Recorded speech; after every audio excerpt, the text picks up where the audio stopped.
LeVelle Moton, the future governor, maybe the future mayor of Raleigh, but certainly I think the future governor of North Carolina, NC Central basketball coach, my friend. First of all, how you doing? The season, how do you wind down after your season ends? Oh, my goodness, man. I don't think it's a thing. I think, for me personally, I'm speaking for me, like we're one big league. So right. What really matters the most in our league is those 3 days in March. And you prepare and you work all year for those 3 days in March. And we lost in the semifinals, and, you can't watch basketball anymore, right? Like March Madness is something, it's this huge historical event, but it's hard to watch and fathom because you're envisioning yourself there. And then it hurts even more. It's almost like a form of depression, right? And so it's just it's hurtful to talk about basketball, and everywhere you go is basketball, but you still got to get out your sunken place because now you got to get out here and deal with the transfer portal, and then your kids coming in saying they entering the transfer portal. So it's no escaping it. So you just got to deal with it, and instead of running from the problem, run to it. All right, so let me ask you about that because as you were taking Central from the CIAA into the MEAC and into the national spotlight because you have been in it, you used transfers to great success. And now with 1,000 players or so in the portal, is it harder for you? Does the current system make it more difficult? Do you have to wait longer before you can really get into certain players? How does it work? How is it different than it used to be? Money. Money. Those players that we once had, we can no longer get because it costs money. And that's just being completely honest with you. Like, this is gone are the days where coaches have these incredible relationships and guys cry on senior night like we saw in the triangle at Duke and Carolina, NC State throughout years because the fan base just knew and loved them and saw them when they was at their lowest and hit rock bottom, but they ventured out of that and grew and blossomed into this incredible all-American. Like, that's over with. Like, these kids care about one thing, and that's money.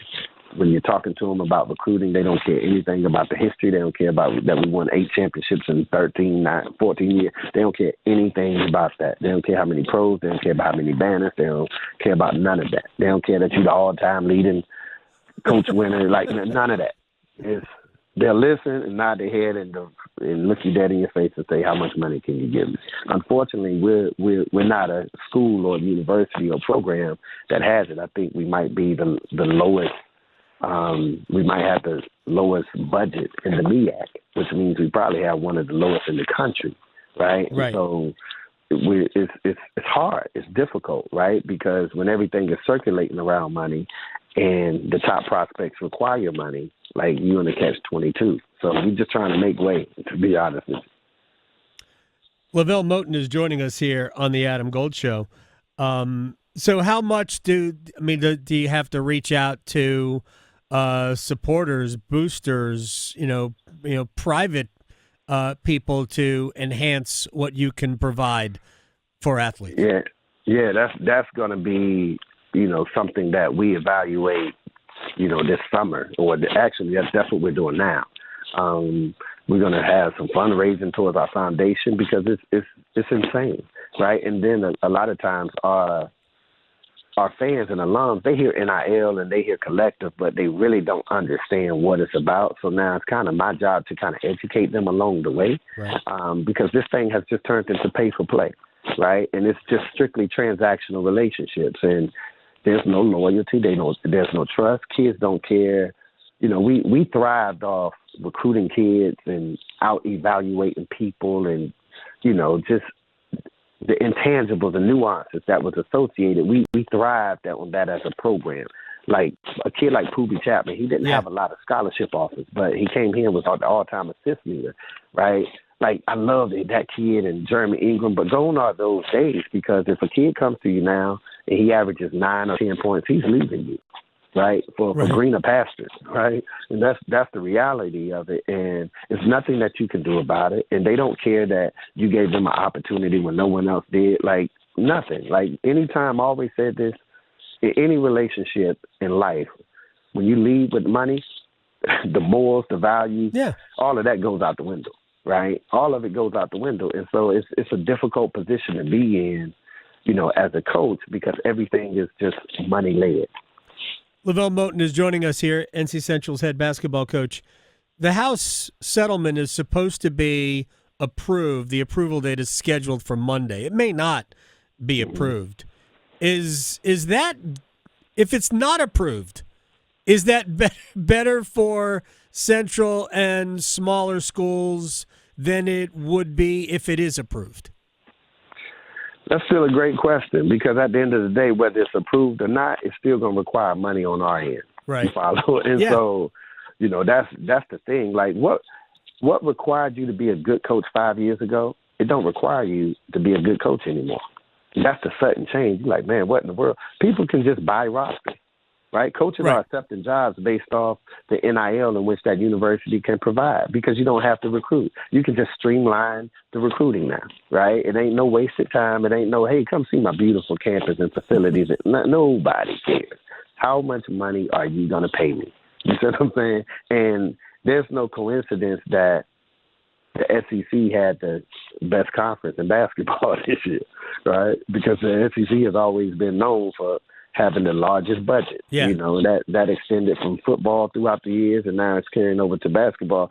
Like, I was telling, it was the craziest thing. Me and Mike Tomlin was having a conversation one day. We were just on the phone talking. Right. And as we're talking, I'm at my house, and a commercial comes on, say, tune in Saturday, number 1 Auburn versus number 2 Alabama. Yeah. And I was like, Mike, you would think that was like a football Saturday. That's basketball that we're talking about.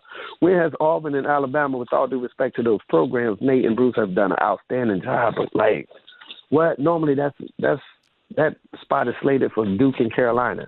And so you're seeing Carolina, I think they had a setback this year because they need a little more NIL money, right? And I think it's going to take $9 million, right? And so Duke has mastered that, right? They got an incredible brand, incredible visibility, and they got the money in place to give these top prospects what they want, so they're not missing a beat. So it still feels like the early 90s and early 2000s with them as recruiting. But if you don't have that money to pay top dollar for these top prospects, you're not getting them. That's the reality. Yeah, LeVelle Moton is joining us here. Real quick, in your last conversation with Mike Tomlin, does he really want Aaron Rodgers? I mean, isn't that just doesn't seem like a good marriage to me. As a Steelers fan, I think we got to have a heck of a quarterback. The rule with me and Mike is we never talk football. I never talk football to him, and because I know he gets so tired of it. Right. Our families went on vacation together last summer, and for a week, not one conversation about football. Good. Right. So he keeps that close to the vest. And I keep it close to the vest because I know, I don't like bothering them with football because I don't like everybody bothering me at basketball. Vacation and those times are just, reserved for just regular conversation. But as a Steelers fan, it's difficult because we're in a conference with Lamar Jackson, Joe Burrow, right? And then we're in the AFC with a guy named Pat Mahomes and a guy named Josh Allen. Yeah. So the reality is you might have to score to get to the Super Bowl and have some confetti rain down on you. You can't do it with 3 yards in a cloud of dust no more. You got to score 40 points against those dudes. You do. You know what I'm saying? No, whoever can get this ball up and down that field and get us over that goal line, I would love to have, and I'm sure he would love to have them too. Yeah, I'm not sure Aaron Rodgers is that guy, but that's another story for another day. Right. Serious question before I ask you. I'm going to ask you about the Final Four here in a second. Because St. Francis of Pennsylvania, who just lost in the first four on one of the crazy end-of-game plays, they announced that they were reclassifying from Division I to Division III. And I actually ended up talking to a coach who's going to be a soccer coach who's going to be in their conference, when they do reclassify. And I'm just curious, do you think that is not an outlier, that there will be a lot of schools who will reclassify down to a lower division, whether it's 2 or 3, as a result of the way of the college sports landscape with all of the money that is necessary. Do you think this will be like the first of many to do this? Yeah, to be honest with you, I think it's, something that they got to consider. The other thing, like St. Francis was one of the smaller schools in all of Division One, so I think they had less than 2,000 students. Yeah, right. So it's hard for them to, keep some kind of cash flow coming through, right? Because your students dictate essentially your monetary value, right? I think the way to solve all of this, and I'm not the smartest guy in the room. It's just I do understand this. The NCAA is a nonprofit organization, but they're probably the richest nonprofit organization I've ever seen in my life, right? I think they made $8-9 billion with a B last year, right? And so I just think this thing is spiraling out of control, right? Because I don't know if you get this toothpaste back in this tube, right? So I think the only way to rectify this, so one of the ways that we could possibly rectify this is that go to a revenue share amongst all 350 programs, right? And okay, so now the next question is, how do we do that? I just think people don't want to do it because they don't want to do it. If this country can put a man on the moon, then we can figure out how to do a revenue share of $9 billion. So my recommendation would be to take $2 billion out of that $9 billion, which still leaves the NBA. Which still leaves the NCAA with $7 billion, according to my math. Right. Take that $2 billion and have a revenue share amongst the 350 programs. So the Power Fours and Power Fives, look, we understand that's who the Blue Bloods. That's who moved the needle forward. That's who the television contracts are umbrellaed around, et cetera, et cetera. Give them 65% of that revenue share.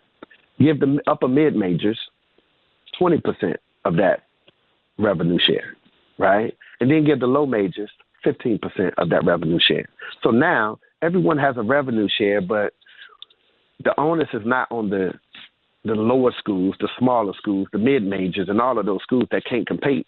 And everyone has a fair hand in the share, right? And so it's all fair. So now if a kid is at North Carolina Central and he's averaging 14 points, then we have something to offer him to stay. But right now, if he comes here and average 14 points, like, we don't have anything to offer him to compete with Charlotte, who may offer him $200,000 to come play for them next year. How do you tell a kid from a single-parent background to not go accept $200,000, right, and to play 1 year of basketball, right? So we're putting the money first and all of those things. But I just think if you had a basic revenue share component, we all could eat, and we all could have a fair hand in this responsibility. And I just think that's the best way to work it out right now. LeVelle Moton is joining us. Before I have to say goodbye, I know you took a little time off from watching basketball, but I'm sure you've seen Duke. Thoughts on Flagg, Knipple, Proctor? I mean, when you watch that basketball team, oh my goodness! What? I mean, to me, I watch Cooper Flagg and I see a pro. Man, that's not in earth-shattering news. They are so good. They're so varied. That's what I think makes them so special. I think you hit the nail on the head. They're dangerous, right? And they're I don't even know if dangerous is the word anymore, because dangerous is like this could possibly happen. They've showed you time and time. You're talking about a team that won the ACC tournament without Cooper Flagg. Right. Right? So they ain't need him to win the ACC tournament. That's how good everyone else is, right? They got McDonald's All-American sitting over here who's more than capable of coming in and having 10 points in 10 minutes, right? But I think out of the four teams remaining, they're the most balanced on both sides of the floor. Right. I love Houston. I love Coach Sampson. He's an incredible friend of mine. And I know he'll pull something out of his hat. I don't know, as well as you can play defense, I just think good offense beats good defense. And so I think Duke can outscore them, but still have the ability to come down and defend them, because what's underrated about Duke It's their defense, right? We talk about Cooper Flag, but man, like their point guard and they're so long on the perimeter. This may be the tallest team in Duke history that they switch everything, right? And so when a team switch everything, it's only two ways to score. Either you got to drive the switch or post the switch. I was watching them play Baylor, and it was a 2-point game. And a good friend of mine, Ninth Wonder, he's a Duke fan. He was concerned. I said, man, you ain't got to be concerned because every basket that Baylor makes is a difficult basket. You're like, whoa, he made that shot? And those things aren't going to fly. You saw remember the Carolina game at Carolina? Yeah. Where I think it was like a 2-point game. R.J. Davis was on fire. Carolina was making every shot they could possibly make, and they was only up 3. I was like, I don't know if they can make those same shots in the second half, right? And so I think Duke eventually ended up winning by 13-15. That's how good their defense is. And they're the best in the country at manufacturing points and converting their stops into fast break opportunities. So whoever got to play them, I feel sorry. I think they're the best team in the country by far. But can they be defeated? Yeah, but it's going to take an A+ value effort from whoever that does. Yeah, I mean, I think Duke could beat Houston 45-30. I don't think it'll be that. I think Duke will get into the high 60s and 70s. But I agree. I think there's so many different ways to beat you, and they can also stop you. LeVelle Moton, North Carolina Central basketball coach, the future mayor and governor of Raleigh and the state of North Carolina. My friend at LeVelle Moton on Twitter. Be well. I'll talk to you very soon. You're the best, man. Appreciate you having me.